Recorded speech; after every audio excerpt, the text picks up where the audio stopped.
Hi guys, good morning everyone. Welcome to the pre-analysis of our London session. Today I'm looking to buy pound odd, and clearly we can see that pound odd is taking support from this area.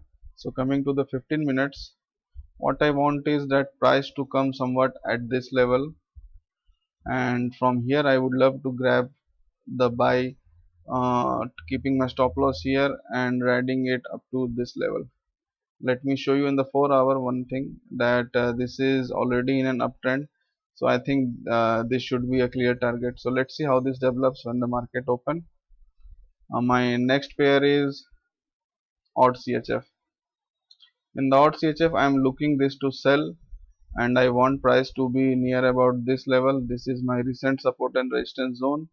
So if there is a good price action and price comes here, then definitely I would be looking for a sell in this, taking this as a entry point and stop loss here, and my target would be somewhat up to this level. Let me show you from where I have taken this target.